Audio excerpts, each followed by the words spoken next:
Hey everyone, welcome to another edition of PowerCore Productions and Podcastings.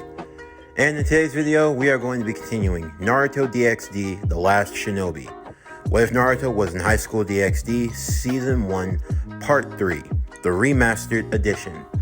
As always, if you are new to the channel or if you're a regular and you like what we have to offer, then please don't forget to like, comment, subscribe, share, and hit that bell for post notifications so you can stay up to date on everything that is PowerCore Productions and Podcastings that's to come out now and in the future. So as we continue on with Season 1, I'm sure you're starting to see that there are a bit of differences between this version and the original version that I have up on the channel. For those of you who are new and wondering why there will be two versions of this series, the first one that you're hearing is the first story that I ever did on this channel. It's what kind of got the ball rolling for me to be where I'm at today, but at the time when I was finishing up, there were a lot of things that were rushed and a lot of concepts that fell through, and ultimately, if I could have gotten another chance, I wanted to remake this series, sort of give you the remastered edition. A better way of describing it is that you could say this is the Full Metal Alchemist Brotherhood to my Full Metal Alchemist, a better telling of the original story that I had planned out. Now, there are going to be some differences that you'll see along the way that'll definitely make this series differentiate from the original. A lot of concepts will be played in this series that you didn't see in the original. But all in all, I do hope that you guys will be able to enjoy both, and you can pick which one you like. Although I will say the remastered version will be the official canon version, and anything that we do in the future with this series, this is what you'll be referring to when we continue going forward. But anyway, without further ado, let's get into today's video. So as always, sit back, relax, and enjoy the show.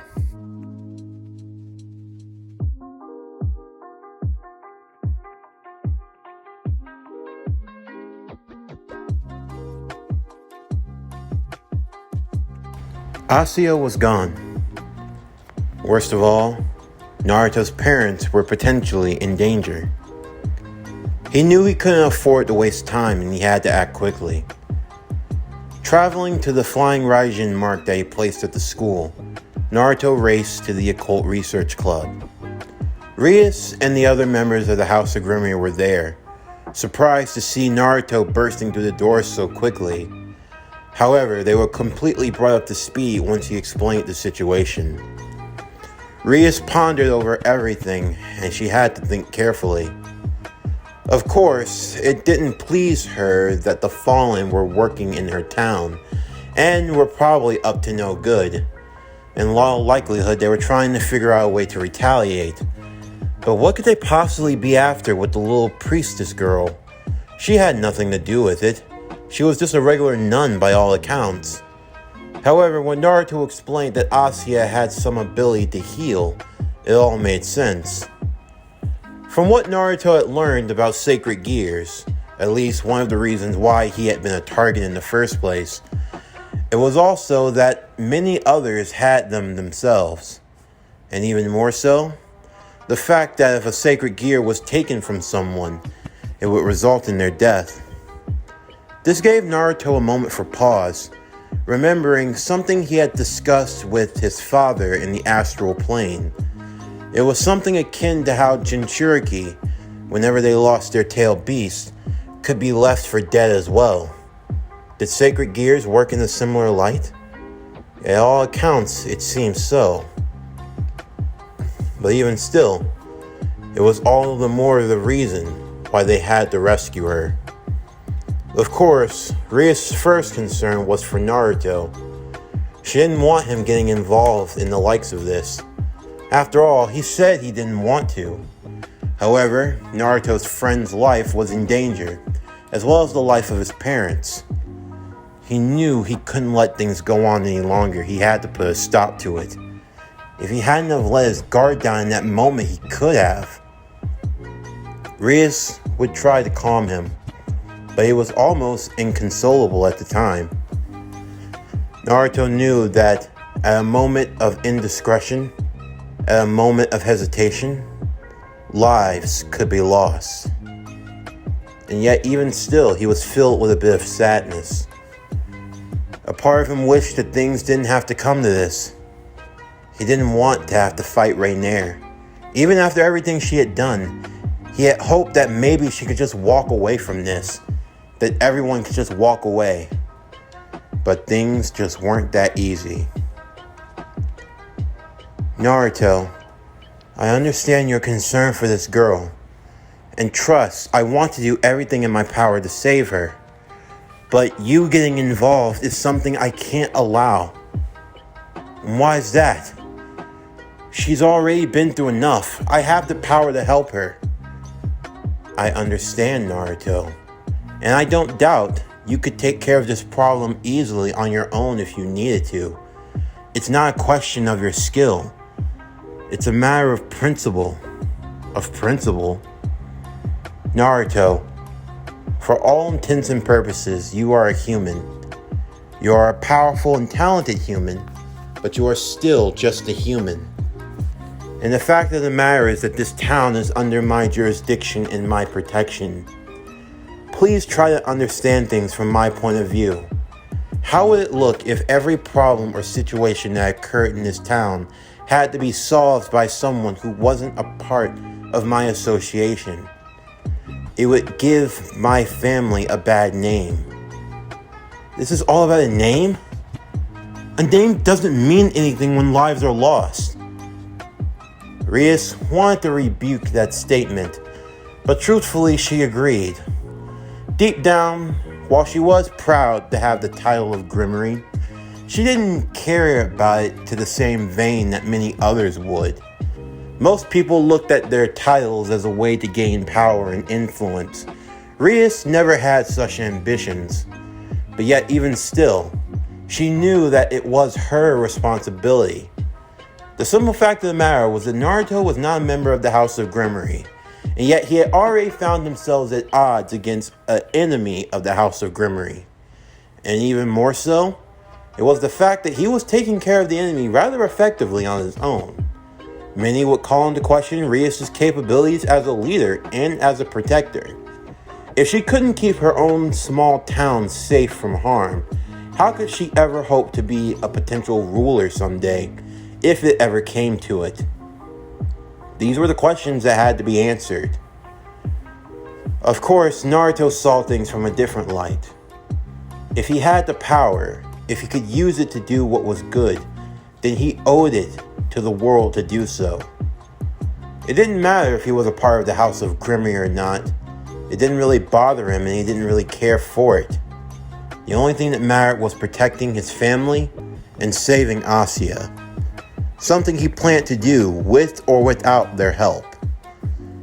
Rias found herself in a tight situation. A part of her wanted to go against Naruto, although deep down she knew it would be pointless, and there was no reason for her to make him an enemy, not under these circumstances. Now understanding the situation, Rias, with a sigh, would tell Naruto that if he really wanted to go through with this, then they would at least help. Naruto nodded, and a plan was quickly made.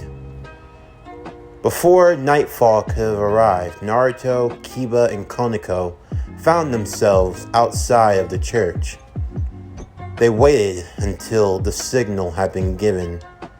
Naruto looking down at his phone, he waited intently. Once the signal had been given and was made clear, Naruto rushed inside immediately. Freed Selzen was waiting for him, and he was all too eager to have a rematch. The devil that he couldn't kill, the scumbag human that helped her.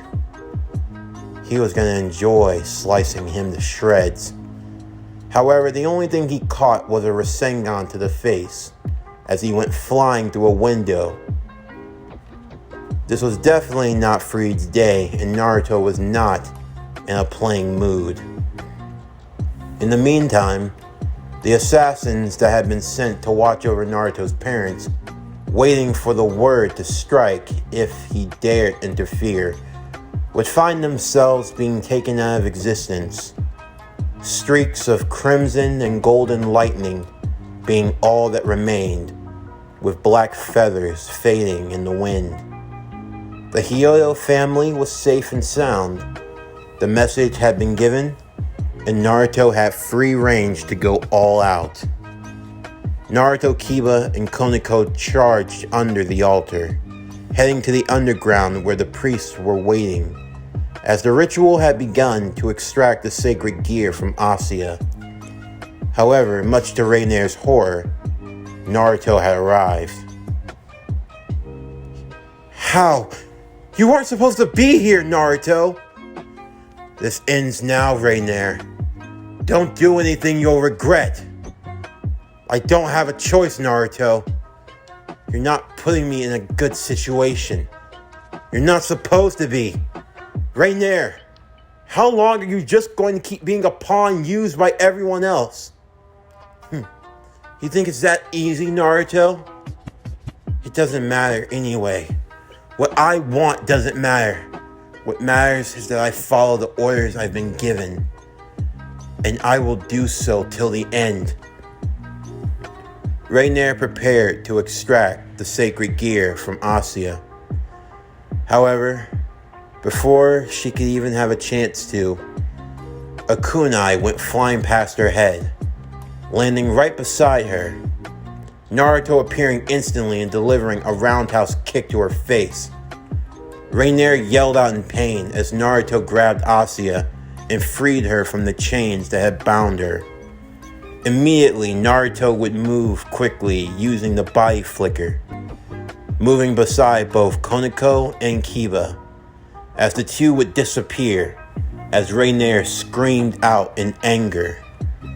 But it was an anger mixed with a sadness, like a dark realization had loomed over her that had now come to light. The extraction had been a lot quicker than they could have anticipated. They barely even had to fight. That technique of yours is really useful. Yeah, I know. It gets me out of a jam rather effectively. Are you okay, Asuya? I'm fine. Thank you, Naruto. The church would almost seemingly explode as Rainier, along with a legion of fallen, came following after. Rainier looked like she was desperate. She couldn't allow her to escape. I can't let you leave, Naruto. Both Kiba and Koneko stood ready to face her. However, Naruto would leave Asuya to their side as he walked forward. Rainier, I'm only going to tell you this one more time. Back off, or else I won't hold back. Naruto held up his hand as a Rasengan began to form. He really didn't want things to end this way. Truthfully, he hoped they could all walk out of this unscathed. But if she was dead set on standing against him, then he would do what he must. Rainier stood ready, making a weapon out of light, a spear. One good shot would be all that she needed. However, laughing descended from upon them. Rainier looked up and saw her comrades, Ratelt, Carl Warner, and Donasik. My, this is pathetic. Yeah, and here we were thinking that our great leader was going to come through. What a shame, Ratelt would say as she landed. What are you guys doing here? I told you where to be. You had your orders. Yeah, well, you see, Lady Rainier, there's been a change of plans. What? The Master has grown tired of your failures.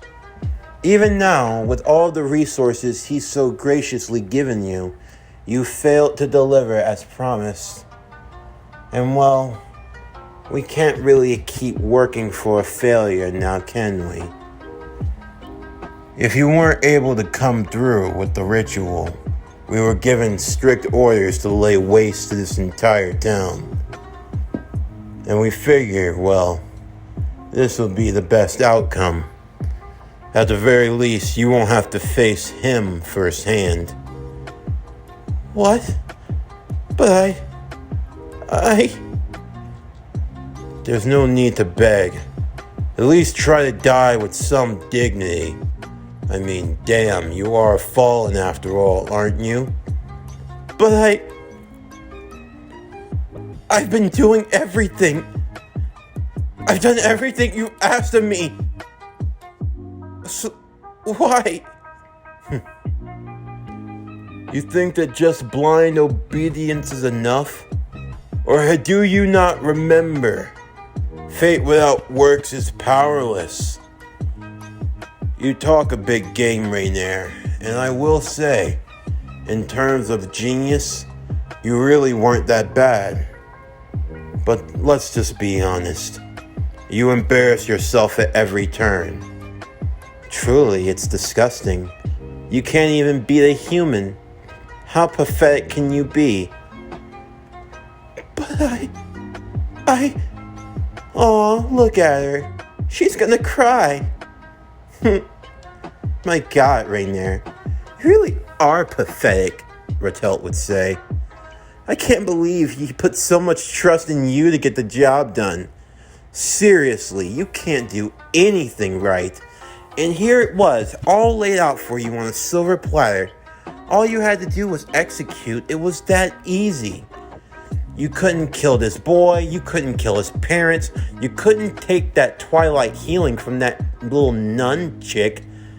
You can't do anything. And yet you get chance after chance after chance after chance. No wonder why our master's sick of you. Sick of me? I'm the only one. I've been putting my life on the line this whole time. And yet I get thrown away like this.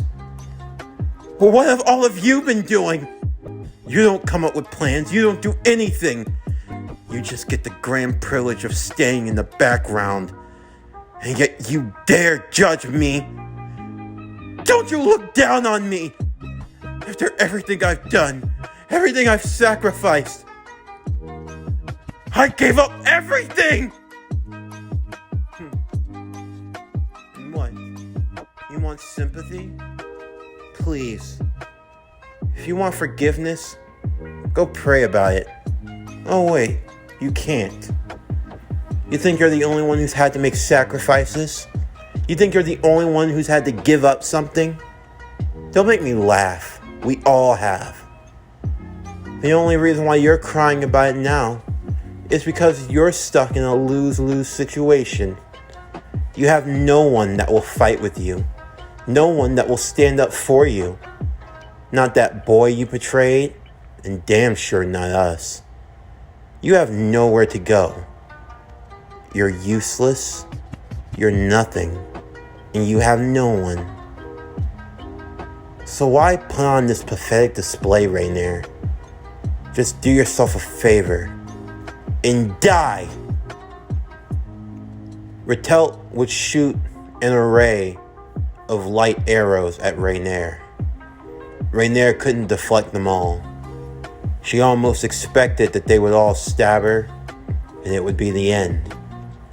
She didn't expect anyone to come to her aid. In all likelihood, they had all probably abandoned her. Wind style! Great air breakthrough jutsu! A great gust of wind would blow away all of the light arrows as Naruto stood in front of Rainier. Both Kiba and Konako would be surprised by this action, the fact that Naruto would stand on her behalf. Naruto? What are you? Don't get the wrong idea. I'm still pissed at you for trying to kill me. But even still, these guys, they just tick me off. And what the hell do you want, yokai trash? We don't have anything to do with you anymore, so you can beat it. We'll be taking that little nun girl, though, so she can stay. And those devils, yeah, we're gonna make short work of them. But you mess around, and you're gonna find out that we are not the ones you wanna fuck with. It's funny. I was just about to say the same thing to you. Is that right? I'll have you know, it's not going to be like last time. Ratelt snapped her fingers, as a multitude of fallen would be hovering all around them. Naruto could see that they numbered well into the thousands. A small legion, more than enough to defeat the likes of you all. So, what's it gonna be? You gonna run with your tail between your legs like a little bitch? Or are you gonna stand here and try to play hero? You're outnumbered almost 1,000 to 1. So what choice do you have? Naruto smirked as he held his fingers together. 1,000 to 1? I like those odds. Multi-Shadow Clone Jutsu! Immediately, a multitude of Narutos would appear, all of them on guard and ready for battle. Ratelt and the others would look on worried. However, Naruto had a wicked grin on his face. You won't come to me? Fine. Then I'll come for you. The Narutos and the Fallen would engage in what was round 2. Naruto's clones were effective, using their abilities to teleport all around the battlefield. For every clone that was seemingly took down, a multitude more of the Fallen would fall along with them. Donasek Kara Warner would try to intervene where they could, but Naruto would make short work of keeping them at bay. Rainier was in awe, so was everyone. They couldn't believe what Naruto was doing. He was like a one-man army. There was one group of Narutos using what seemed to be chains, wrapping around a multitude of the Fallen, holding them in place, while another group of Narutos created dragons purely out of the wind, slicing down feathered wings, cutting them off one by one, destroying them with a multitude of those powerful attacks. The Rasengan is what he called it? Naruto was decimating their forces quickly. What the hell? He's just a human! How on earth is he capable of doing this? Well, so be it. In the midst of the fighting and the chaos, Ratelt had her eyes set. She called for Donasek and Kara Warner, all three of them creating their Tri-Light Spear and launching it straight at Rainier, who had her back turned. The traitor could die along with the trash that couldn't get the job done. As a multitude of Narutos battled against most of the Fallen, with Koneko and Kiba getting in on the action, Rainier and Asuya found themselves exposed. It was in that brief moment that they came for Rainier's life. However, Asuya, seeing this, without even thinking, would move her out of the way. Rainier being surprised by the violent shove to the ground, but even more shocked at who had done it, as Naruto and the others turned to see the horrible sight, as Asuya had 3 light spears shoved in her chest, as the small girl coughed up blood on the ground. Naruto would rush to her side as the fighting came to an end. Of course, Ratelt, Donasek, and Kara Warner, they couldn't believe what they had done. They were supposed to capture the girl, not kill her. This was only going to make their master more upset. Naruto rushed to Asuya's side, holding her close as he carefully removed the spears, but couldn't stop the bleeding. Asuya could barely muster any words. She turned to Naruto, and then to Rainier. The only thing she could mutter was the words, I forgive you. Rainier couldn't believe it. After everything she had done, this girl, gasping for the last bit of life that she had, actually offered her forgiveness. Maybe it was just a naivety, but how? How could she muster the strength to even say that? And to say it with even the remote of conviction? Hasia! Hasia! Come on, wake up! No, I gotta stop the bleeding. I gotta do something. Hasia, don't you die on me! Hasia! Hasia! Hasia! Please, don't die on me!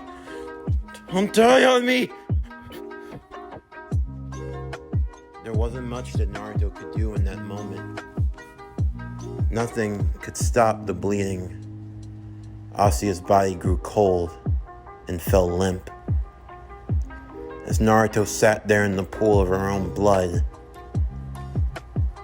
a cry that reached even the heavens itself could be heard. A roar of anger.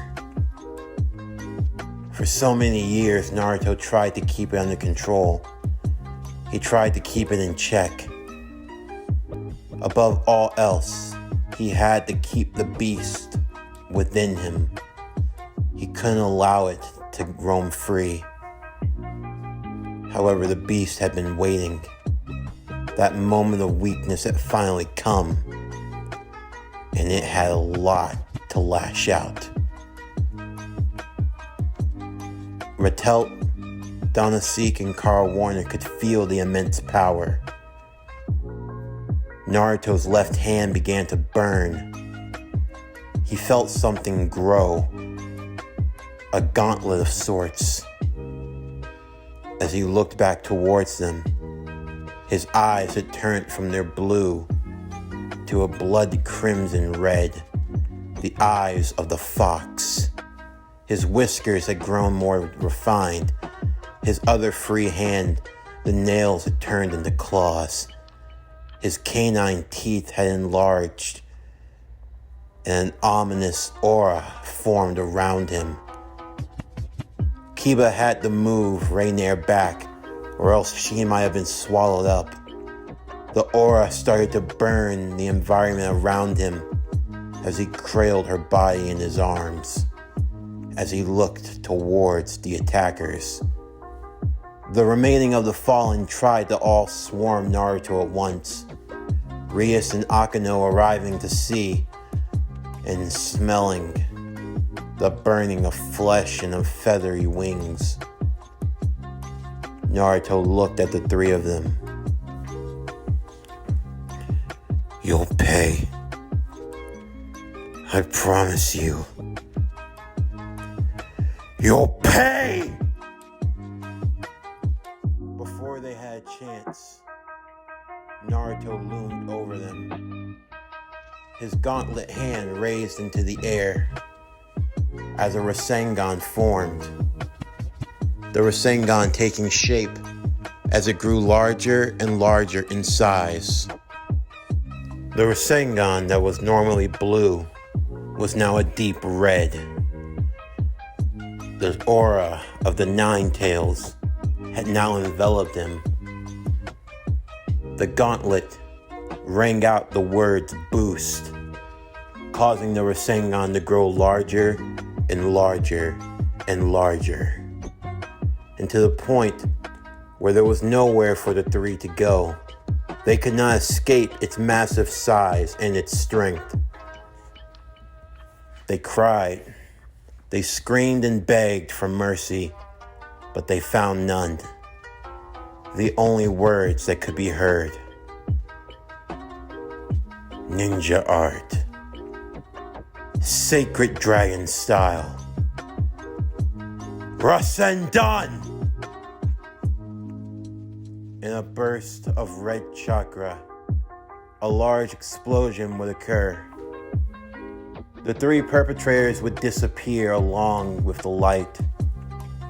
A large explosion occurring until only a crater remained. There was no sign of their bodies, nothing at all. Rias and the others could only look on in awe and in shock. The sacred power had now finally returned into the world. The power of the boosted gear. Naruto tried to get a hold of himself. It took every bit of discipline to force the power to subside. But even still, he was left with a strange contraption on his arm, with no idea of where it had come from, and even more so, an emptiness and a sadness that filled his heart. Asuya was dead, and there was nothing that he could do to save her or bring her back. However, Rias could. She offered to save her, although it would come at a cost. She revealed one of her evil pieces, the bishop. Using it, she could bring Asuya back to life in her household and have her in the House of Grimmery. Of course, Naruto wanted her to. Anything to save her life. Rias would do her work. And not too long after, Asuya Argento would live again. For all the things that ninjutsu could do, there were some things in this world that it could not. And something like this was beyond all words. Asuya's wounds were healed, and she found herself back in the world of the living. Although she had now taken some changes, but all the same, she was grateful to be back and to see Naruto again. Of course, there was also what to do with Reiner. Reiner was happy to see that Asuya had survived, but what could she do now? She couldn't go back to the Fallen, that was out of the question. And well, there was nowhere else she could be taken into. As Rias approached her, Reiner cowered away. She didn't have the power to face any of them, and she knew it. She expected that she'd probably be executed here and now. Although, Rias was known as the Crimson-Haired Princess of Annihilation, maybe her death would be swift and painless. Rias gave Reiner a slap to the face. She admonished her for her actions, and how what she had done could have caused the loss of many innocent lives. She reminded Reiner that if there's anyone she should be thankful towards, it should be Naruto and Asuya. She had every reason to kill her, to wipe her off the face of the earth. However, if they could show leniency and fight on her behalf, then Rias was capable of doing the same. Reiner was shocked by this, the idea that she could actually be forgiven. But Rias quickly corrected her that this was not forgiveness, this was merely an opportunity for redemption. To be quite frank, the girl had no place to go. And well, the House of Grimmery was a forgiving house. A house that watched after its members and fought and cared for them. If she could live by that standard, then she could find a place to belong. Or she could go off and fend for herself. The choice was hers. They weren't going to force or make her take it. It didn't take Reiner long to come to a decision. Maybe this was what Naruto meant. The chance to live a better life. Of course, this might have gone against everything she stood for, but at this point in time, there was no reason to be picky. Reiner took the offer that was given, and she found herself in the House of Grimmery.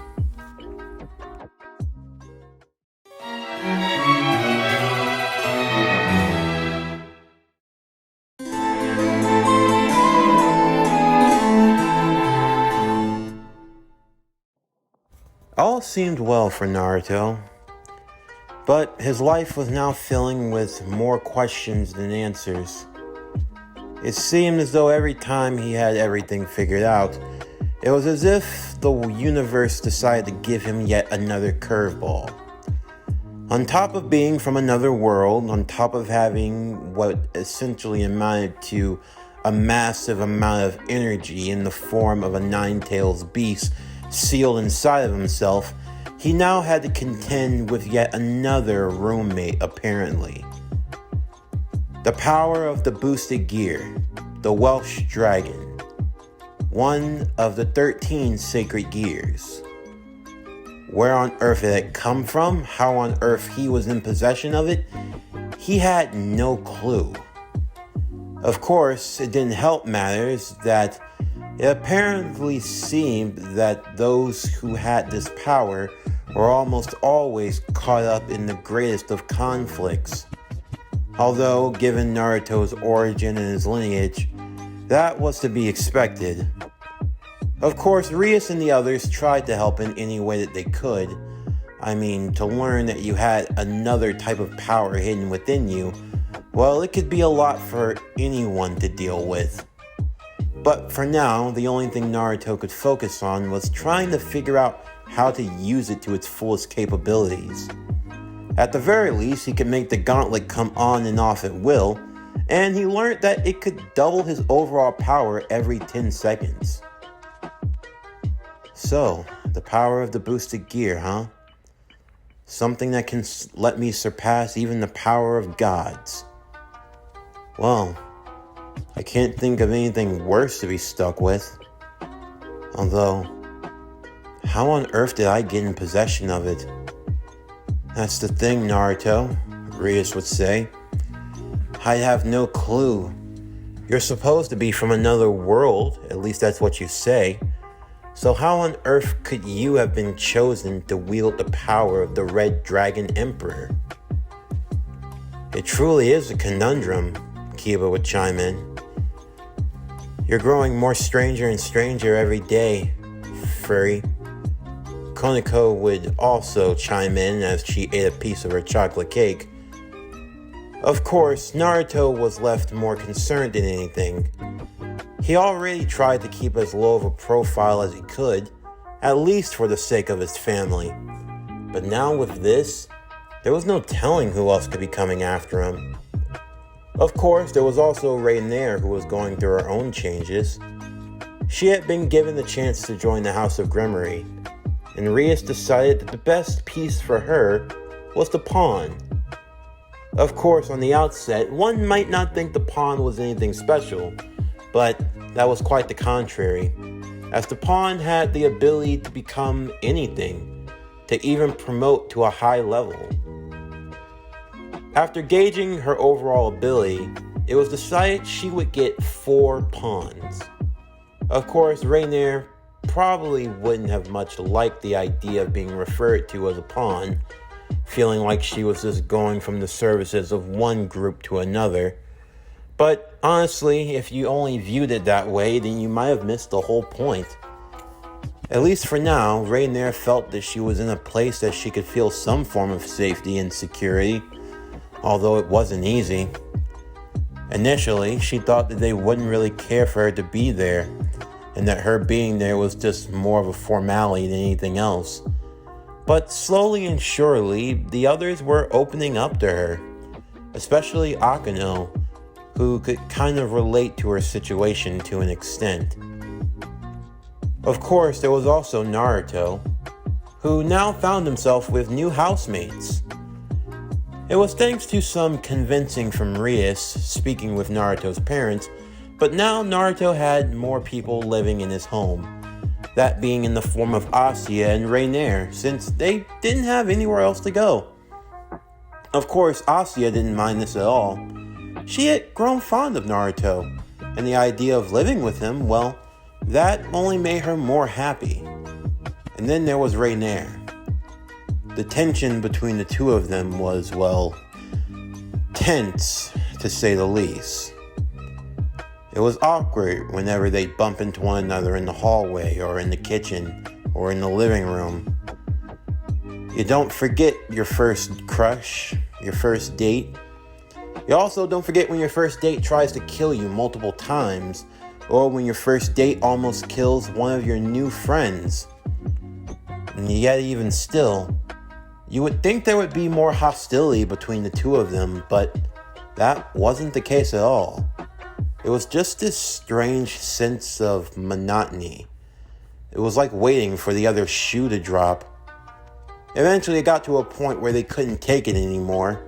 Naruto was eating some instant ramen and was casually trying to slide against the wall to not be seen. Rainier, sitting on the couch in the front living room, just decided to lay it all out. You don't have to pretend it's awkward. We already know it is, Naruto. I'm sorry.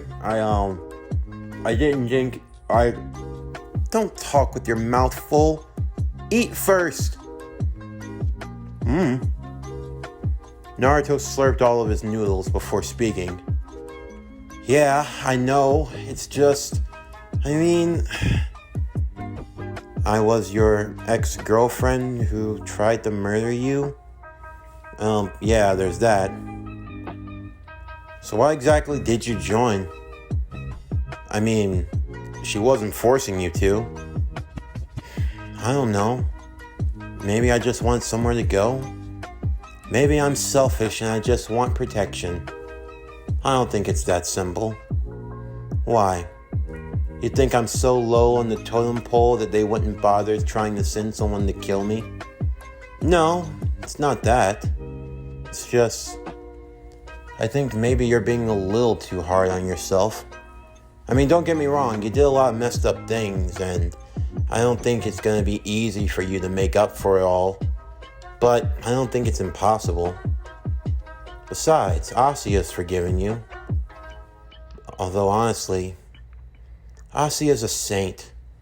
Perfect down to a fault. Even if she is a devil now, she could easily pass for an angel, and who could blame her? The girl practices what she preaches. She's kind, loving, forgiving, thoughtful, caring.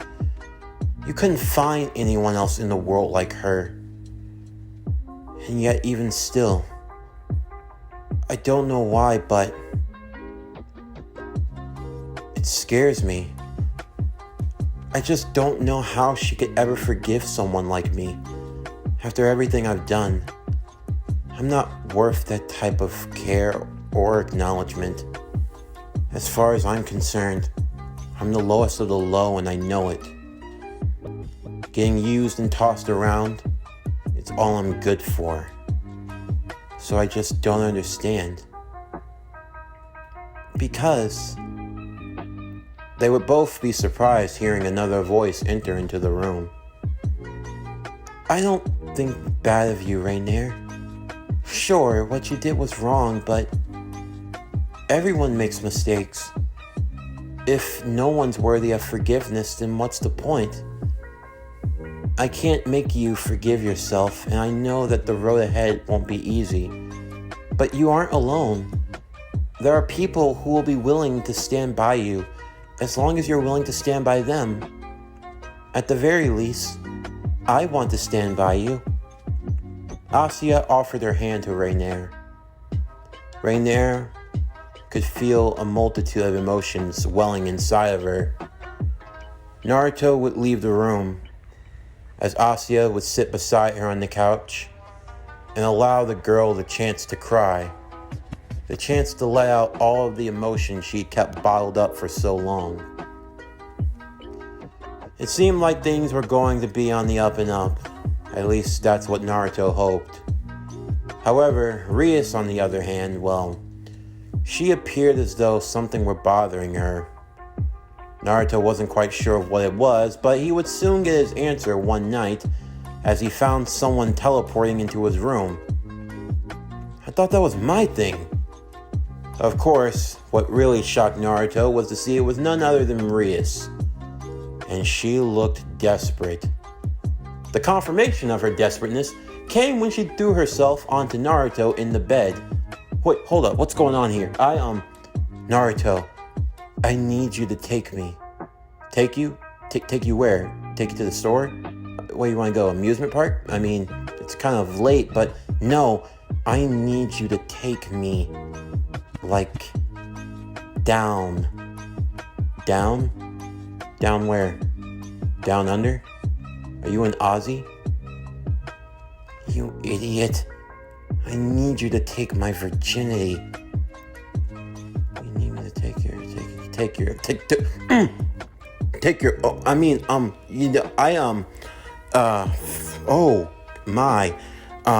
Rias, oh God, I did not think, if you can't do it, it's fine. No, it's not that. It's definitely not that.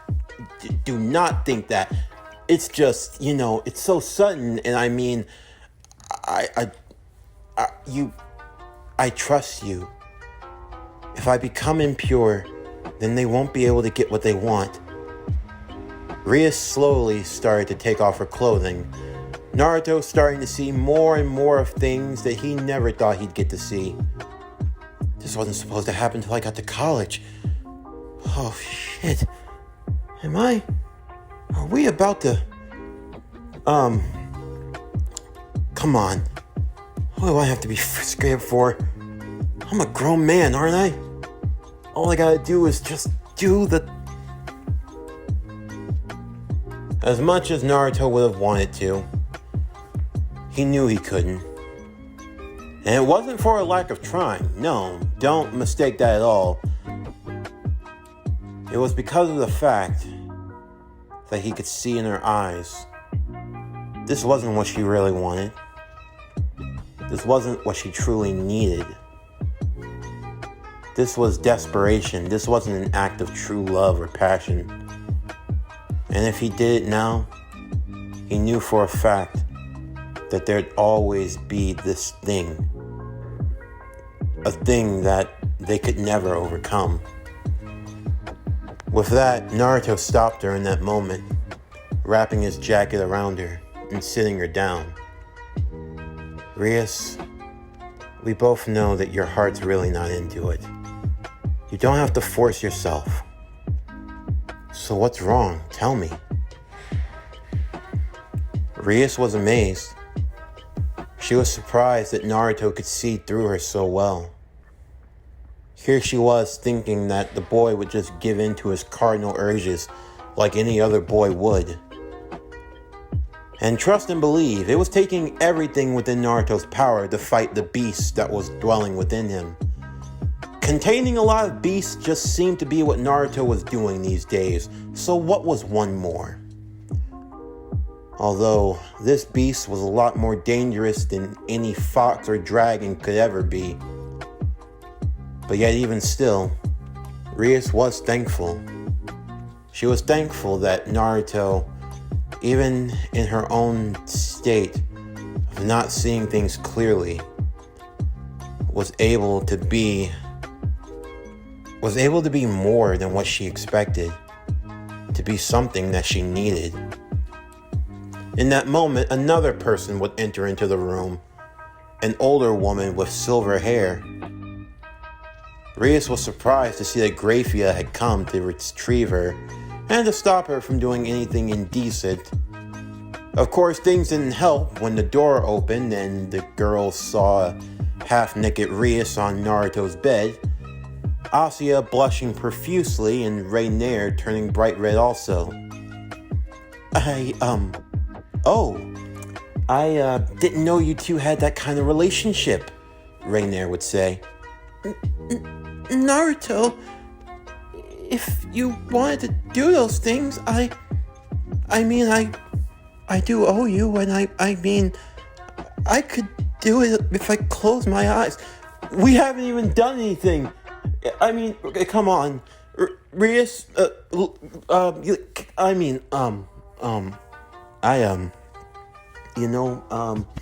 is it getting hot in here? It's getting kind of hot,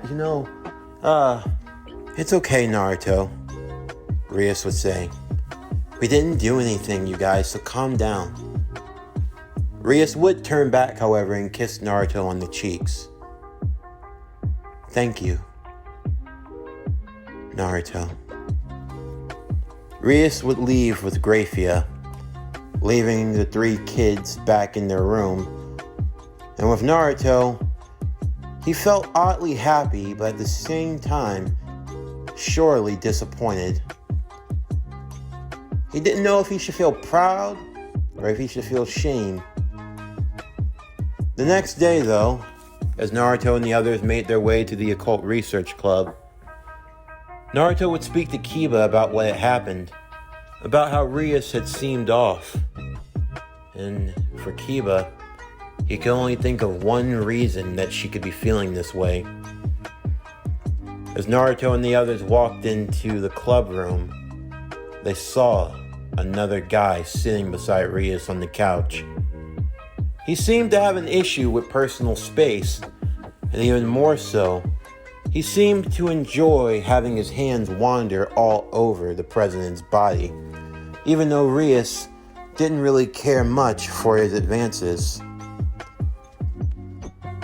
As everyone filed in, the man would stand up and smile, eyeing the group. My dear, you certainly know how to pick them, don't you? Rias? Naruto would ask. Who is this guy? The man dressed in the blazing red tuxedo would smile as he stood face to face with the boy. No need to be alarmed.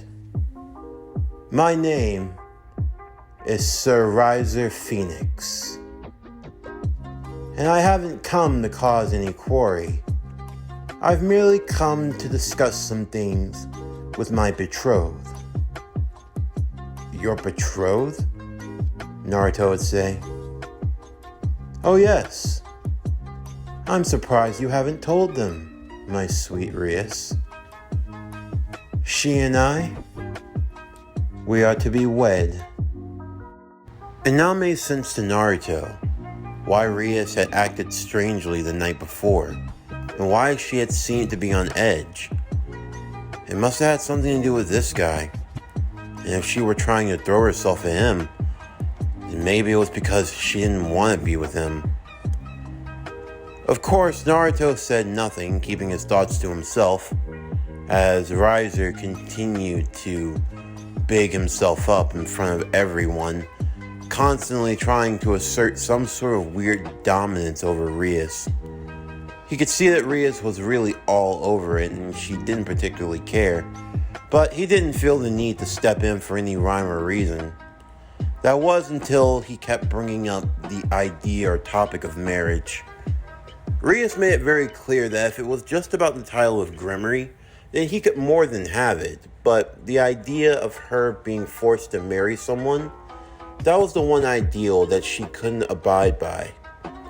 No, Rias wanted to have the choice to be with whom she loved and wanted to marry. However, Riser would make it very clear that Rias' father and brother had already made the arrangements, and as such, it was unwise for her to go against the establishment. Before things could escalate any further, Graphia would step in between the two, telling them that she had word from the king himself that if negotiations were to break down, then she would have to offer the solution, that being a rating game between the House of Grimory and the House of Phoenix. Naruto would learn more about the evil peace system, the system in which the devils used to make more of themselves following the Great War, and also how the rating game was more or less a competition between houses. It's the reason why they were based off of chess pieces in the first place. This only added to Riser's ego, as he boasted happily about his record in the rating game, and how he competed on a pro level, while Rias had never had a match. And what was worse is that the house she did have was nothing special, nothing more but a ragtag motley crew of misfits. Two useless fallen, a no-good Neko user, a wannabe nun with no combat ability, and a useless swordsman. He saw them all as weak and pathetic. They had useful skills and they'd be better suited in other areas. But if she truly believed that she stood a chance with that house, then she'd be dead wrong. Naruto, however, said nothing, just giving him a side-eye, as if to say he wished that this could be over with so that they could move on. I'm sorry, mortal. Does Riser bother you with his truth? You're annoying, that's for damn sure. Such insolence. But what can I expect? My lovely Rias. If only her brain had the match to her beauty, then she'd truly be a well-refined creature. For only someone with the mind of a toad would ever think to have you in their company, you filthy yokai. A strong aura would fill the room, a level of killing intent. Even Rias was a bit in shock of the feeling. She had never felt this level of pressure before. It was sickening to an extent. Riser became a bit uncomfortable as Naruto looked at him. I'm getting real tired of people throwing that word around.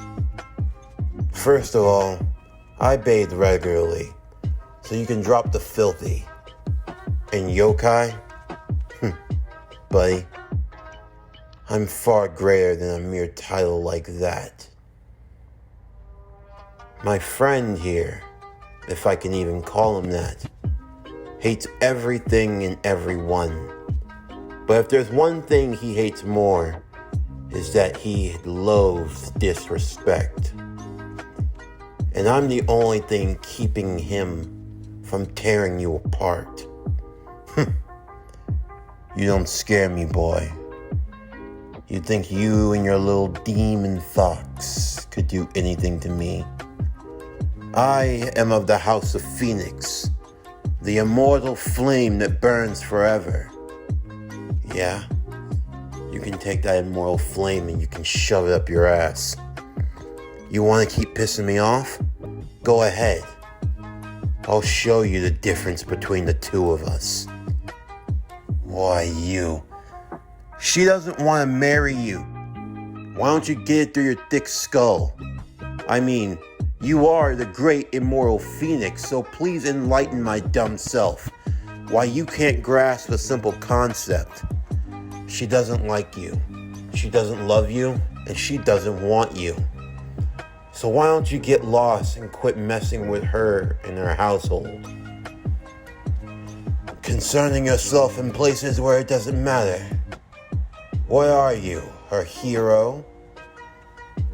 I never claimed to be a hero. But I know annoyance when I see it and when I hear it. And you, my friend, are quite annoying. You don't think she can win? I think she can. In fact, I think that with the people she had now, she'd mop the floor with you. Is that right? Well, why don't we put it to the test? If you really think that my beloved, if you really think that her household has a chance against mine, then let's find out. Riser would stand before Naruto, and Naruto before Riser. Rias was a bit surprised to see that Naruto would stand in her behalf. However, she was thankful. She echoed that same sentiment. She wasn't going to allow Riser's disrespect towards her household to go unpunished.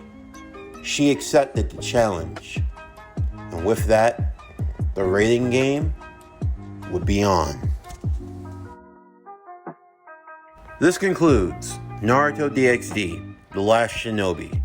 What if Naruto was in high school DxD? Season 1, Part 3. As always, if you enjoyed today's video and everything else that we have to offer, then please don't forget to like, comment, subscribe, share, and hit that bell for post notifications so you can stay up to date on everything that that is PowerCore Productions and Podcasting that's come out now and in the future. Stay tuned for next Monday's video as we continue Naruto King of the Clouds. What if Naruto was a cloud ninja? Part 5. But anyway, that's going to do it for the end of today's video. I'm Javon Harrington with PowerCore Productions and Podcastings. Signing off, and I'll see you next time.